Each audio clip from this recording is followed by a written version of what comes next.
BBC दुनिया में आज देखिए, क्या लॉकडाउन खत्म होने से बढ़ेगी धरती की आफत। भारत समेत पूरी दुनिया में लॉकडाउन से घटा प्रदूषण, लेकिन विशेषज्ञों ने किया आगाह, पाबंदी हटने के बाद फिर बढ़ सकता है पोल्यूशन और कोरोना संक्रमण का खतरा। स्वागत है आपका बीबीसी दुनिया में। मैं हूं सारिका सिंह। कवर स्टोरी में बताएंगे कि प्रदूषण और कोरोना संक्रमण को लेकर क्यों फिक्रमंद है एक्सपर्ट्स, लेकिन पहले हेडलाइंस।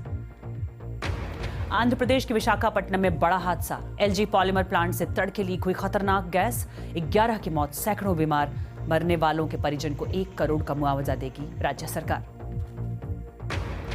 भारत में कोरोना संक्रमण के केस 52,000 के पार, बीमारी की वजह से अब तक गई 1783 की जान। महाराष्ट्र में है सबसे ज्यादा एक्टिव केस।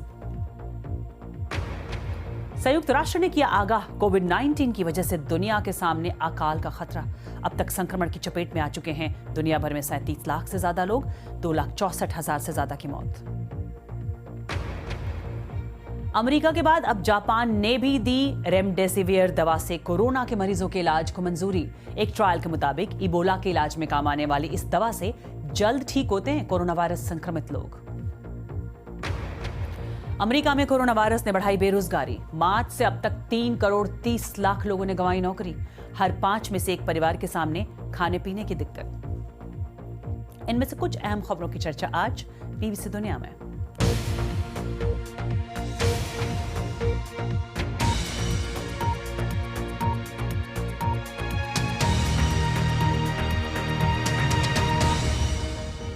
कोरोना वायरस से मुकाबले के लिए दुनिया भर की सरकारों ने लॉकडाउन लगाया।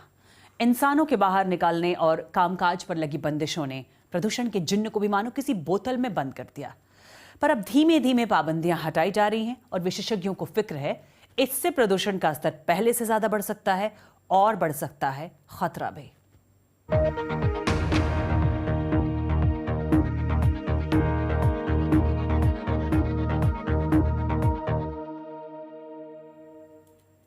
कवर स्टोरी पर चर्चा करेंगे, लेकिन पहले बात आज की सबसे बड़ी खबर की।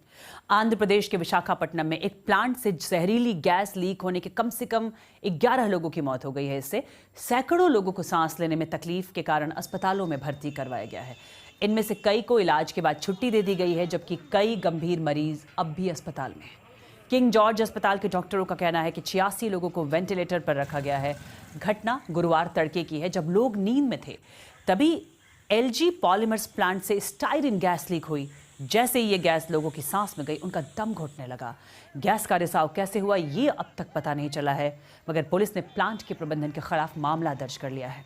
हादसे में मारे गए लोगों के परिवारों को आंध्र प्रदेश सरकार ने 1 करोड़ रुपए की मदद का ऐलान किया है, जबकि गंभीर हालत में भर्ती लोगों को 10 लाख रुपए दिए जाएंगे। हादसे के कारणों की जांच के लिए सरकार ने कमेटी का गठन किया है। आंध्र प्रदेश हाई कोर्ट ने मामले का संज्ञान लेते हुए केंद्र सरकार और राज्य सरकार को नोटिस जारी करके पूछा है कि रिहायशी इलाके में प्लांट बनने की इजाजत कैसे दी गई। और जिस वक्त गैस लीक हुई उस समय प्लांट के आसपास के इलाके के लोग सो रहे थे। कुछ की नींद गैस की तेज गंध से खुली तो कुछ शोर सुनकर जगे।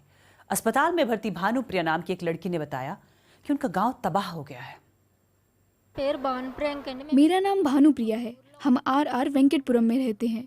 मेरे गांव के कई लोग इस प्लांट के प्रदूषण से हुई बीमारियों के कारण पहले भी मरे हैं। ये सुबह 2 बजे शुरू हुआ, जब हम नींद में थे। पहले हमें लगा कि कोरोना के लिए किसी केमिकल का छिड़काव हो रहा होगा, मगर फिर देखा कि बुजुर्ग और महिलाएं जमीन पर गिरकर तड़पने लगे। हमने खिड़की खोली तो गैस की तेज गंध आई। बाहर हर कोई भाग रहा था। मुझे सिर में दर्द हुआ और शरीर सुन्न पड़ गया। सांस नहीं आ रही थी। सोचिए बच्चों की क्या हालत होगी। मेरा गांव तबाह हो गया है। हम बेबस महसूस कर रहे हैं। कोरोना वायरस से तो लोग मर ही रहे थे, इस प्लांट ने और हाल खराब कर दिए। उम्मीद है कि सरकार हमारी मदद करेगी।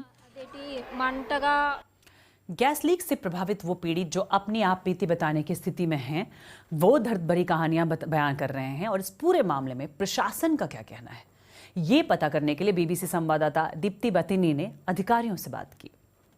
वहाँ पे जब हमने आई विटनेसेस से बात की, उनका कहना है कि सुबह 3:30 के आसपास उनको सायरन की आवाज़ें आई और उसी को चलते सब लोग अपने घरों से बाहर आ गए और फैक्ट्री से दूर भागने की कोशिश की। ये जो फैक्ट्री का लोकेशन है, वो रेजिडेंशियल एरिया में रहता है और वहाँ के आसपास के लोग गाँव भी है, थोड़े बहुत गाँव भी है, जहाँ पे लोग रहते हैं।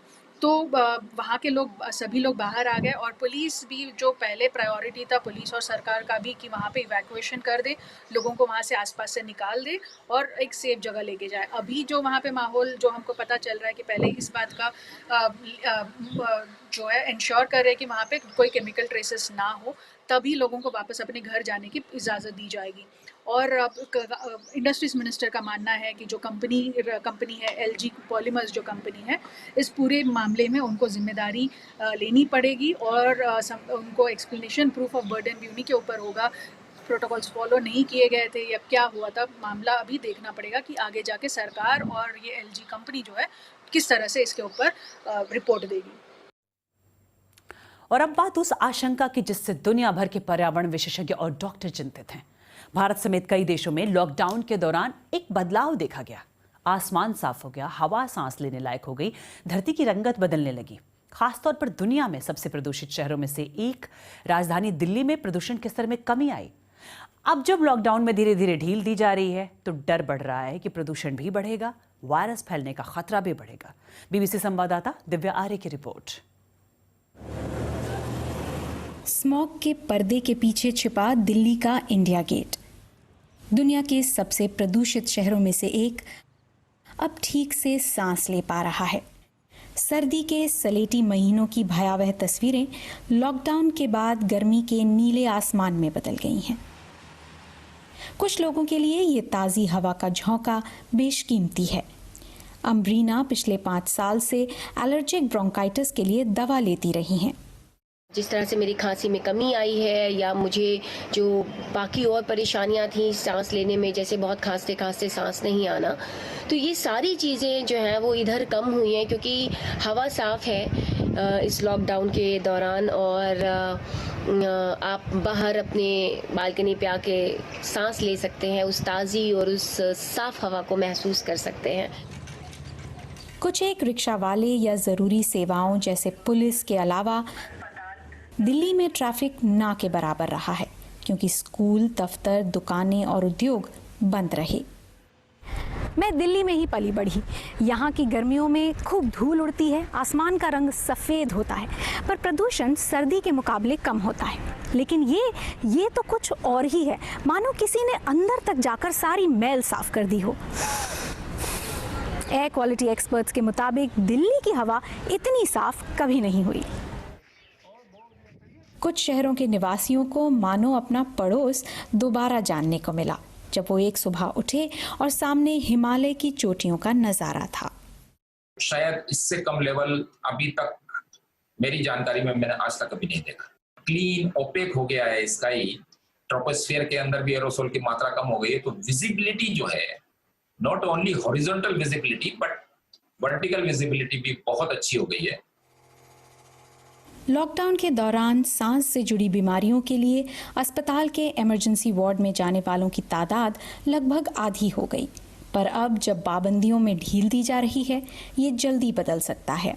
जब पोल्यूशन लेवल्स बहुत हाई होंगे और उसका बच्चों पर, वृद्धों पर और बाकी सब लोगों के लंग्स पर असर पड़ेगा, जैसा कि नॉर्मली होता है, और लोग खांसते रहते हैं, लोगों को प्रॉब्लम्स होती हैं, तो मेरा मानना है कि कहीं ना कहीं वो कोरोना के होने पर और हो जाने के बाद उससे जो रिस्क है, उन दोनों चीजों को बढ़ाएगा। लॉकडाउन से हवा में ही फायदा नहीं हुआ, नदियों का पानी भी साफ बह रहा है, पर अब ये बदलेगा और अंतर्राष्ट्रीय शोध ने सुझाया है कि प्रदूषण के बढ़ने से कोविड-19 से मौत होने का खतरा भी बढ़ सकता है। फिर से काम पर जाने को तैयार होते भारत को अब इस चुनौती से निपटने के बारे में भी सोचना होगा। दिव्या आर्य, बीबीसी, दिल्ली। भारत ही नहीं, दुनिया भर की फिजा बदलने लगी है, लेकिन सवाल है कब तक। ब्रेक के बाद बताएंगे क्या कोरोना वायरस का दौर खत्म होने के बाद पर्यावरण पर और बुरा असर पड़ेगा।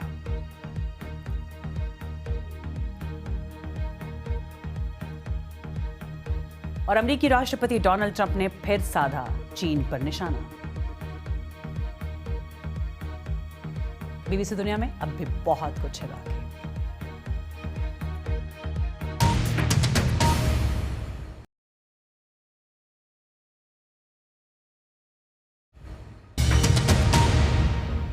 आप देख रहे हैं बीबीसी दुनिया, मैं हूं सारिका सिंह।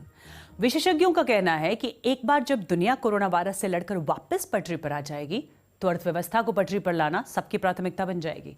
कारखानों में काम जोर पकड़ेगा और पर्यावरण पर इसका पहले से भी ज्यादा बुरा असर पड़ेगा।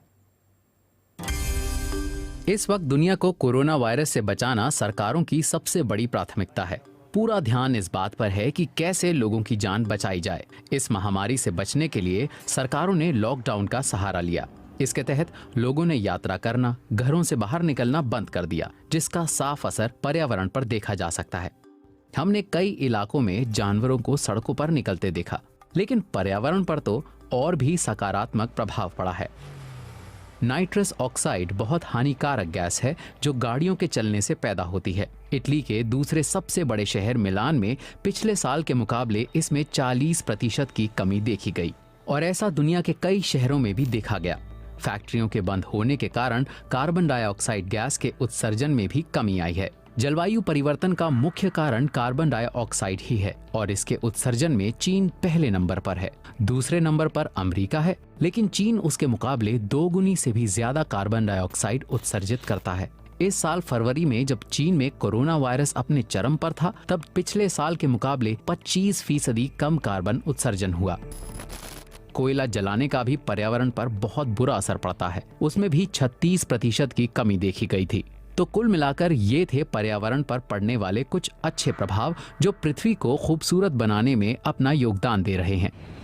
बीजिंग में जहां हर तरफ स्मॉग की मोटी परत दिखती थी, अब वहां नीला और साफ आसमान दिखने लगा है। लेकिन समस्या खत्म नहीं हुई है। पर्यावरण पर सबसे बुरा असर डालता है वायु प्रदूषण, जिससे हर साल दुनिया भर में 70 लाख लोगों की मौत होती है और ये औसतन हमारी जिंदगी 3 साल तक कम कर देता है। अगर इन विषैली गैसों के उत्सर्जन में स्थायी तौर पर कमी आ जाए तो इसका फायदा हर किसी को होगा। इस महामारी के खत्म होने के बाद भी अगर हम जीवाश्म ईंधनों को कम से कम इस्तेमाल करें तो क्या जलवायु परिवर्तन पर इसका खास असर पड़ेगा? पिछले काफी समय से हमने जो देखा उससे ऐसा नहीं लगता। 2008 की वैश्विक मंदी के बाद भी उत्सर्जन में कमी आई थी, लेकिन उसके बाद जब कंपनियों और सरकारों ने अर्थव्यवस्था को बेहतर करने की कोशिश की, तब उत्सर्जन पहले से भी तेज गति से बढ़ते देखा गया। फिर से वही स्थिति सामने आ सकती है। अब दुनिया की प्राथमिकता है कि महामारी से कम लोग प्रभावित हों और जब ये खत्म हो तब हर किसी के हाथ में नौकरी और सुरक्षा हो। पर शायद पर्यावरण बचाने पर लोगों का उतना ध्यान ना हो। इस साल के अंत में जलवायु परिवर्तन को लेकर स्कॉटलैंड में एक बड़ी कॉन्फ्रेंस होने वाली थी, जिसे अब स्थगित कर दिया गया है। दूसरे उद्योगों की तरह ही रिन्यूएबल एनर्जी प्रोजेक्ट पर भी रोक लगा दी गई है। 2020 में सौर ऊर्जा का भी ऊर्जा के बाकी स्रोतों के मुकाबले कम इस्तेमाल होगा। इस वायरस ने हर किसी के लिए मुश्किल पैदा कर दी है, जिससे बचकर निकलना ही प्राथमिकता है। और एक बार जब हम ऐसा करने में सफल हो गए, तब हमारे पास मौका होगा कि पर्यावरण को लेकर हमने जो गलतियां की हैं उन्हें ना दोहराएं। एक और समस्या से भी दुनिया दो चार हो सकती है, जिसकी चेतावनी दी है संयुक्त राष्ट्र ने कि कोरोना वायरस की वजह से दुनिया भर को महामारी के बाद अकाल का सामना करना पड़ सकता है। गरीब देशों पर इसका खतरा ज्यादा है। वहीं ब्रिटेन में बैंक ऑफ इंग्लैंड ने चेतावनी दी है कि कोरोना वायरस महामारी की वजह से ब्रिटेन की अर्थव्यवस्था को मंदी के सबसे बड़े दौर का सामना करना पड़ सकता है। बैंक ऑफ इंग्लैंड ने कहा है कि इस साल अर्थव्यवस्था को 14% वहां की अर्थव्यवस्था कम हो सकती है। यह अनुमान लगाया गया ये मानकर कि ब्रिटेन में लॉकडाउन में अगले महीने यानी जून में ढील दी जाएगी। हालांकि यह भी माना जा रहा है कि ब्रिटेन के प्रधानमंत्री बोरिस जॉनसन अगले हफ्ते से बंदिशों में छूट दे सकते हैं। ब्रिटेन में कोरोना वायरस संक्रमण की वजह से 30,000 से ज्यादा लोगों की मौत हो चुकी है। उधर अमेरिकी राष्ट्रपति ने कोरोना संक्रमण को देश पर सबसे बड़ा हमला बताया है और चीन पर एक बार फिर निशाना साधा है। देखिए ट्रंप ने क्या कहा। This is really the worst attack we've ever had. This is worse than Pearl Harbor. This is worse than the World Trade Center. There's never been an attack like this. And it should have never happened. Could have been stopped at the source. Could have been stopped in China. It should have been stopped right at the source. हालांकि चीन अब तक इन आरोपों से इनकार करता रहा है। और ब्रेक के बाद देखिए, कोरोना वायरस से लड़ने के लिए टेस्ट क्यों है जरूरी, देखेंगे एक ब्रेक के बाद।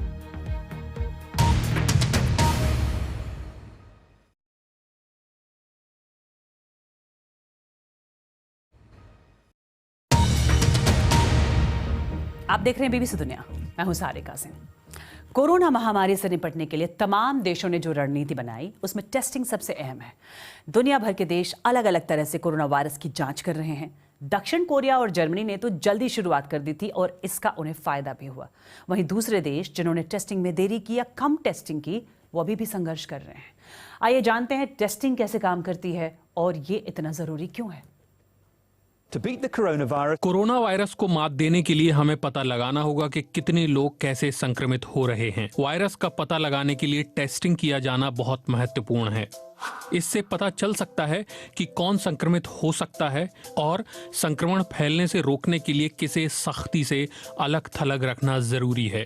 टेस्ट दो तरह के होते हैं। पहले में नाक से सैंपल लेकर पता लगाया जाता है कि आप वायरस से संक्रमित हैं या नहीं, भले ही आप में संक्रमण का कोई लक्षण नजर ना आ रहा हो और आप बिल्कुल ठीक हों। दक्षिण कोरिया और जर्मनी जैसे देशों ने महामारी की शुरुआत में बहुत लोगों की जांच की और ये देश तुलनात्मक रूप से मौत का आंकड़ा कम रखने में कामयाब रहे। वहीं ब्रिटेन समेत कई अन्य देश लड़खड़ा गए। रोजाना हजारों लाखों टेस्ट कराने के लिए आपके पास सही केमिकल, अनुभव और पर्याप्त संख्या में लैब का होना बेहद जरूरी है। दूसरे तरह के टेस्ट में देखा जाता है कि अगर आप पहले संक्रमित हुए हैं तो आप में कुछ इम्यूनिटी पैदा हुई या नहीं। इसमें खून में एंटीबॉडीज का पता लगाया जाता है, जिसका इस्तेमाल इम्यून सिस्टम बैक्टीरिया और वायरस से लड़ने के लिए करता है। समस्या ये है कि एंटीबॉडी की जांच अभी आसानी से उपलब्ध नहीं है। अगर हमें पता चल जाए कि किसी में इम्यूनिटी है तो उनके लिए काम पर लौटना आसान होगा। लेकिन एक समस्या है, एंटीबॉडी से कुछ इम्यूनिटी मिल सकती है लेकिन पूरी तरह इम्यूनिटी नहीं मिल सकती और हमें ये भी पता नहीं है कि ये इम्यूनिटी कब तक टिकेगी। इसलिए कंफर्म केस और मरने वालों की तादाद के सही डेटा के लिए हमें टेस्टिंग से मदद मिल सकती है। लेकिन कोविड-19 की वैक्सीन से इम्यूनिटी हासिल करने से पहले हमें इंतजार करना होगा। जब तक वैज्ञानिक इसे खोज नहीं लेते, तब तक हमें टेस्टिंग के सहारे ही इस महामारी से लड़ना होगा। और आज कार्यक्रम कैसा लगा ये बताने के लिए आप मुझे ट्वीट कर सकते हैं @BBC सारिका पर। कार्यक्रम के बारे में फीडबैक दे सकते हैं। बीबीसी दुनिया में फिलहाल इतना है।